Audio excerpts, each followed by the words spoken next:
All right. Welcome, one and all, to the Off the Rails Sports Podcast. I am your host, John, and we're going to go over Friday. God, August 1st. Where is the summer going? We got one third left, people. Make it count. Jesus, 1 month left in summer. Where the heck did this year go? I don't know. That's what all the old folks always say. Oh boy, if you're young, just go to the beach, go to the lake, do whatever, enjoy your life, man. Get it going. Don't be watching sports, even though we're doing a podcast. All right, let's if you could hit that like and subscribe button. It means a lot to us. And feel free to leave some comments. I always appreciate them. And let's start. Let's go to the NFL today. Terry McLaurin, the star wide receiver of the Washington Redskins, with a year left in his contract, wants a new deal. Of course, they're not giving it to him because they think at 31 he's too old. So now he wants a trade. I don't know what the leverage is there.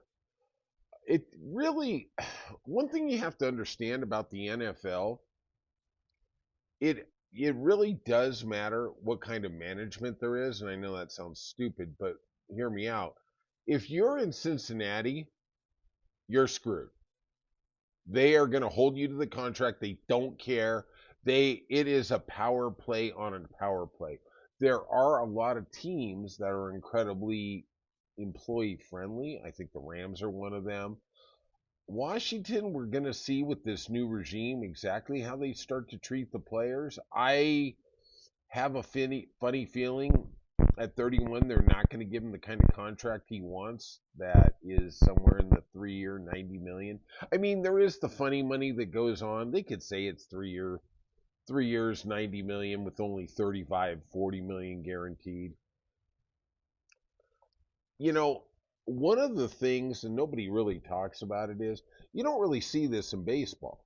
And the reason is because all the contracts are guaranteed. You don't see it in hockey. All the contracts are guaranteed. NBA a little more because there is more player empowerment in the league. Players can say, I want to be traded, and it pretty much gets to dictate because the players have such power in the NBA. Management has to be receptive to the wants and needs of the players. And as we saw with the collusion ruling that got stifled or covered up or whatever you want to say back in January, the NFL really does like to put the players down and put them in a box and say, "Hey, this is what you are. This is who you are. I don't care if the game does depend on you. This is all you're going to get." And Terry McLaurin, I don't know where you go. Let's get to the next big one, Micah Parsons, who I think isn't the two or three best defensive players in all of football. I would say he's the most coveted because he's only 26. Now, I don't understand a lot of what goes on, and let's phrase it in terms of, I'm going to defer to somebody who understands these contracts eminently better than me, and that's going to be Mike Florio from Pro Football Talk. And when you go into camp, and we see this, some guys go into camp, some guys don't, and they start finding you $50,000 a day, and it does on the surface seem like it's a lot of money, and it is. But when you're talking about the difference between 25 and $30 million a year, the 50,000 really doesn't matter. Okay, you got 26 days. Okay, you're going to pay the $1.4 million fine. Okay, yeah, it's a significant fine. I'm not trying to play it down, but at the end of the day, when you leave $5 or $8 million on the table in the contract, you're making a mistake.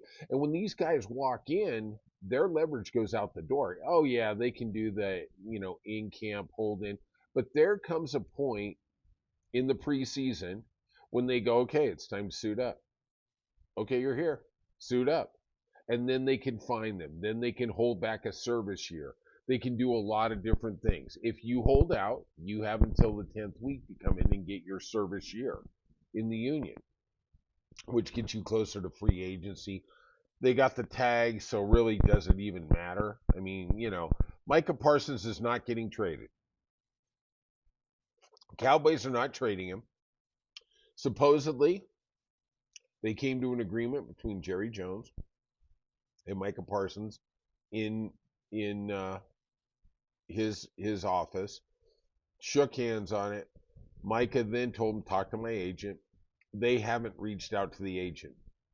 To me, this is now trying to betray. They probably agreed. People in his position, Myles Garrett at 40 million, TJ Watt at 41, they probably back in March agreed to something like 38. And now, the Cowboys are going to try and hold them to it. But I don't understand why they're not calling the agent. I mean, I know they do like the turmoil that swirls around the Cowboy franchise. It's like the Rolling Stones. I had a friend who just went over to go see him in Oxnard. He said, man, that's just a crazy place. There's a lot of fans, things like that. Now Micah wants to get traded. They're not trading him. They're not. They have too much leverage. They got the 5th-year option. And the Cowboys at this point will put it in him.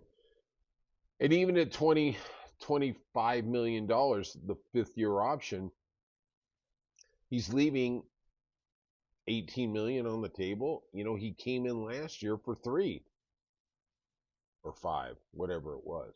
He left $30 million on the table. I mean, this kid, at the end of the day, don't be one of those people who go, well, I could live on that. Well, yeah, I get it, but in these 2 years, he's left approximately $45 million on the table. That's $45 million he's never going to get back. And to continue to play with them, you're just sacrificing more money.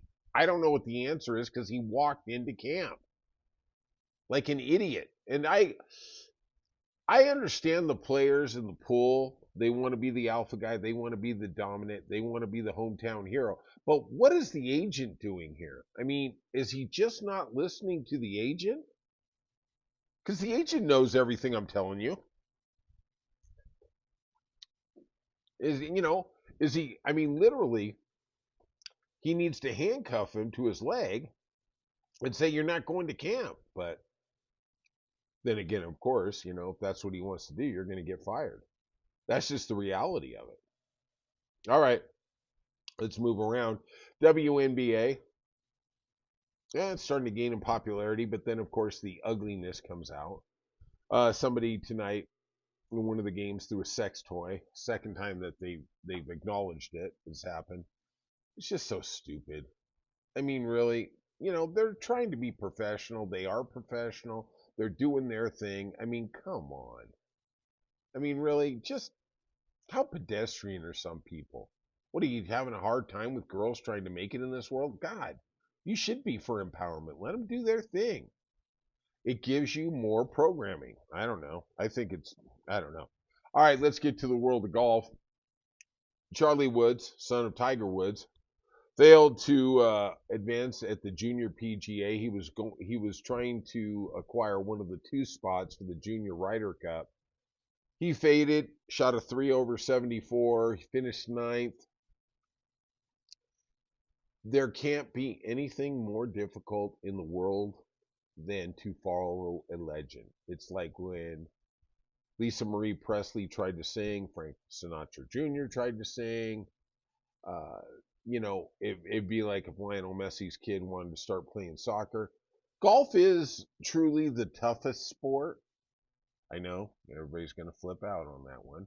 Okay, it is. Yeah, good luck. But with hands down, it is. And his dad was truly one of the 2 greatest players who ever lived. Maybe 3 if you put in Bobby Jones, but let's not get that argument down there. My personal opinion is I think Tiger was second, but if you told me first, I'm not going to really fight tooth and nail. It's 1A, whatever it is. But to have his son trying to follow in his footsteps is incredibly difficult. And like I said, golf is the toughest sport to do professionally. And the reason is, in every other sport, you can do one facet of it incredibly well and make an amazing living and be a great player.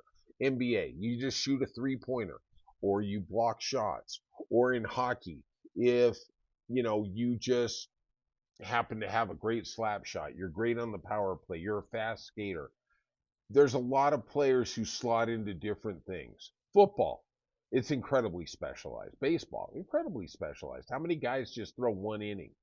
But golf, you have to do everything to be good, to be really good. I mean, yeah, there's big hitters. What's called Cameron Champ, right? He's one of them. He's a big hitter. Guy's okay with his irons and his putting so, and the guy doesn't win. Yeah, he's making a good living. Don't get me wrong, but you really do have to be good at all three facets of the game. Let's call it fourth with the mental aspect. But we see so many of these players who are really good in one area. And Morris Satolsky, probably the best putter who ever lived. Have you ever heard of him? No, because he couldn't drive and he couldn't hit his irons. You know, that's just how it is. Brad Faxon, Lauren Roberts, great putters, just fantastic putters. They won, but nothing really. They didn't win any majors. You just have to have a complete game. And I think there's going to be so much pressure on Charlie Woods. Hey, look, he's doing his dream. And you know what? You go get it, Tiger. Tiger Jr. But he's got a lot of pressure on him. And to not measure up to the greatest ever, jeez, man. I would have took up snow skiing, but good luck to you, kid. I applaud you.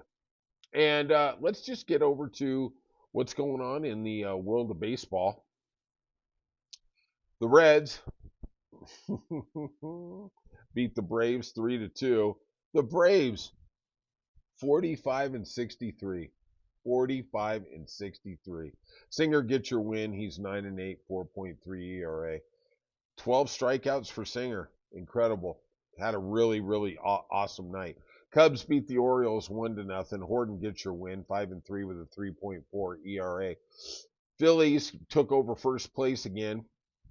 They beat the Tigers 5-4. And how bad have the Tigers crashed since the All-Star game? Ugh. Jeez, man. They are now 64 and 47. Still playing real good baseball. They're going to win the Central.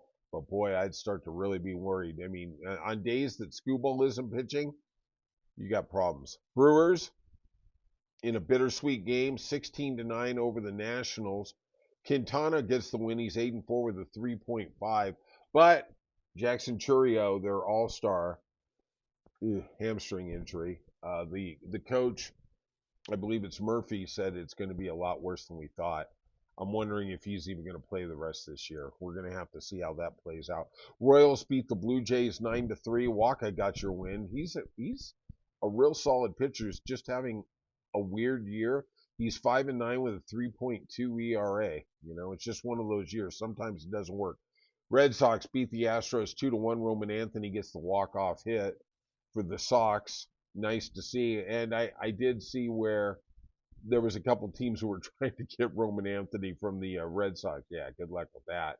Going to give up 5 years of control with that guy. Guardians beat the Twins 3-2. And did you see the dismantling of the Twins? I believe they had 10 players from their 25-man roster, 26-man roster, who were traded. I mean, wow. Talk about bringing up Bull Durham. Christ's sake, man. What are you doing there, guys? Marlins beat the Yankees 13-12, and boy, if you saw it, that ninth inning was something else. Caballero out there in right field made an error. The ball got by him.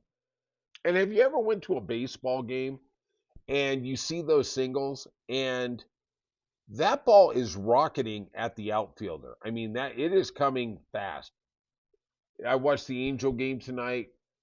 There's probably 7 or 8 balls that got hit over 100 miles an hour to the outfielder. Boy, you better not miss. Well, Caballero missed. Marlins tied it off, and they got a little squib hit in the bottom of the ninth to win it 13-12. Tough loss for the Yankees. Red Sox half game back, baby, half game back. Giants beat the Mets 4-3 to make sure the Phillies could be in first place. How are you doing?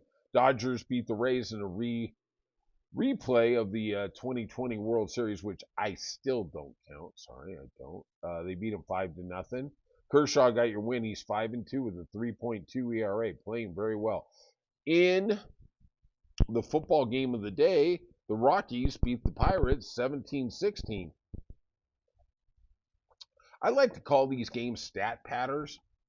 Um, at the end of the year, you're going to see and go, wow, he had a pretty good year, blah, blah, blah, blah, blah, blah, blah. Yeah, well, this game was a big part of it. Rockies, 29 and 80. Are they going to get to 40 wins? I don't know. It's going to be a struggle. White Sox beat the Angels 6-3. Cardinals lost to the Padres 4-1. Pavetta gets your win. Excellent free agent pickup in the offseason. 11-3 with a 2.7. He's not going to get the Cy Young, but he is having a really great year. The Athletics beat the Diamondbacks 5-1. Lopez gets your win. And coming back in the ninth inning, the Mariners beat the Rangers 4-3. Garcia took the loss. Tough break for the Rangers. Mariners have such a good team. 1-6, man. I'm telling you. One of their things has always been they just don't have any hitting. They got plenty of pitching, but boy, they sure just a tough loss for the Rangers. All right. If you could, please hit that like and subscribe. It means a lot to us. And we'll see you soon on Off the Rails Sports Podcast.